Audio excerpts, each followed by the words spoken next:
Hello, beautiful people. Welcome to Spill the Beans. Today, we are going to talk about Pakistani actress Hania Amir.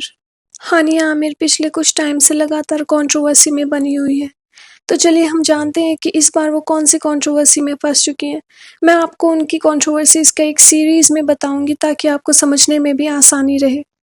2023 में हानिया Aamir wrapper बादशाह के साथ में कुछ pics and videos post करती है, जिसके बाद ये न्यूज़ आने लगी कि ये दोनों एक दूसरे को डेट कर रहे हैं। हालांकि हानिया और बादशाह दोनों ने ही इस बात को डिनाई कर दिया। हानिया ने कहा कि उनकी बातें तब शुरू हुई थी जब बादशाह ने उनकी एक पोस्ट पर कमेंट किया था। दोनों ने ही क्लेम किया कि ये दोनों एक दूसरे के अच्छे दोस्त हैं। बादशाह ने उनके और हानिया के डेटिंग रूमर्स के बारे में कमेंट करते हुए कहा, she is a very good friend of mine. She is happy in her life and I am happy in mine. It's just people are misinterpreting our equation. उसके बाद जनवरी 2024 में ऋतिक रोशन और दीपिका पादुकोण की एक मूवी आती है जिसका नाम था फाइटर। इस मूवी में पुलवामा टेररिस्ट अटैक के जवाब में बालाकोट एयर स्ट्राइक का जिक्र था। इस मूवी में ऋतिक रोशन का एक डायलॉग होता है, पीओके का मतलब है पाकिस्तान ऑक्यूपाइड कश्मीर। तुमने ऑक्यूपाई किया है, मालिक हम हैं। तुझ जैसे टेररिस्ट की वजह से अगर हम बदतमीजी में उतर आए, हर गली, हर मोहल्ला चप्पा चप्पा आईओपी बन जाएगा। इस पर हानिया ने ट्वीट करते हुए कहा था, So sad and unfortunate to know that there are artists out there in this day and age who are aware of the power that the cinema holds and still go ahead and feed the rift between two countries. I feel sorry for the artists who try to bridge the gap by trusting their art as a medium. Distasteful, let the art breathe. हानिया की इस tweet पर reply करते हुए एक user ने लिखा था, Didn't she literally work in a movie which was anti-India? If Indian celebs have no issue with the anti-India stuff Pak celebs do in movies and in reality, why do Pak celebs care so much? जिस पर सिद्धार्थ आनंद ने reply किया था, जो एक सोचने वाला emoji है। Siddharth Anand was the director of fighter movie. Aamir की परवाज़े जुनून नाम से एक मूवी आई थी जिसमें इंडियन आर्म्ड फोर्सेस को नेगेटिवली शो किया गया था। मतलब ये कैसी हिपोक्रेसी है जब आप खुद एक ऐसी मूवी में काम कर रही थी जो दूसरे देश की फोर्सेस को नेगेटिव शो कर रही है, लेकिन जब आपके ही देश की फोर्स को नेगेटिव दिखाया गया तो आप उस पर रोने लगी।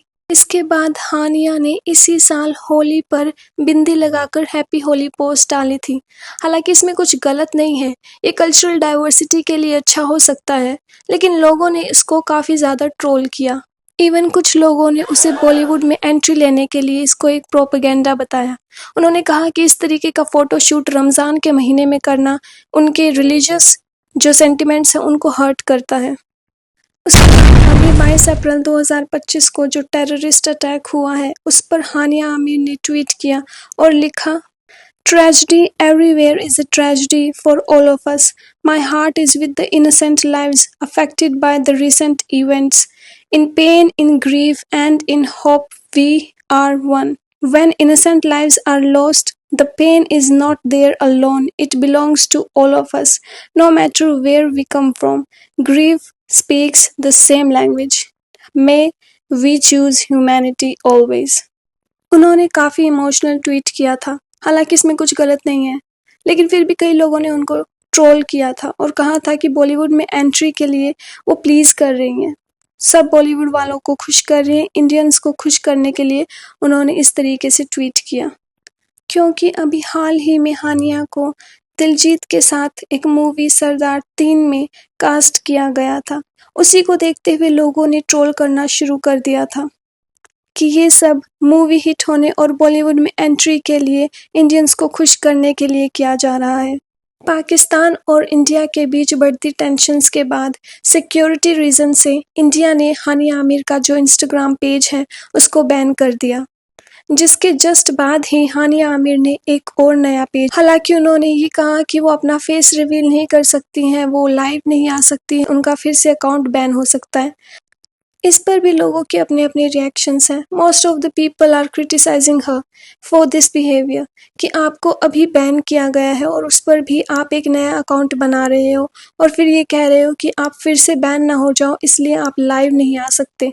हालांकि कुछ न्यूज़ में ये भी बताया गया था कि दूसरा अकाउंट भी बंद कर दिया गया है। अगर सच में ये उन्हीं का ओरिजिनल पेज था तो ये काफ़ी शेमफुल है, क्योंकि आप एक ऐसे देश ने ब्लॉक कर दिए हो जिसके साथ आपके देश के पहले से ही डिस्प्यूट चल रहे हैं। कई लोगों ने रीज़न दिया कि उन्होंने अपनी ब्रांड वैल्यू को बचाने के लिए ऐसा किया है, क्योंकि उनके बहुत सारे फॉलोअर्स इंडियंस ही हैं। 7 मई को इंडिया ने पाकिस्तान के टेररिस्ट कैंप्स पर बॉम्बिंग की थी, जिसके बाद हानिया आमिर ने एक ट्वीट किया, I don't have fancy words right now. I just have anger, pain, and a heavy heart. A child is gone, families are shattered. And for what? This is not how you protect anyone. This is cruelty, plain and simple. You don't get to bomb innocent people and call it strategy. This is not strength. This is shameful. This is cowardly. And we see you. जब मैंने उनका ये tweet देखा था तो मुझे उसमें arrogancy दिख रही थी पेन से ज़्यादा। बहुत सारे लोगों ने कमेंट किया और उनको ट्रोल किया और उसमें लिखा, Can't believe there were actual Indian men simping for her. Where she was when the Pelgam attack happened. She is so desperate to get views from Indians that she even made a new account. Now she is behaving like we are the one doing the wrongdoings. I am 200% sure there is no kid as such, only that terrorist family members died. Now, if that kid is his family, then he was a potential terrorist then. She was so desperate to break into Bollywood and become a recognized face here. As an Indian, ऐसे वक्त पर हमें अपने देश के साथ होना चाहिए. What do you think about Hania's desperation for Bollywood debut and her recent Instagram story? Do let me know in the comment section, and if you like this video, please subscribe the channel for further updates. Bye.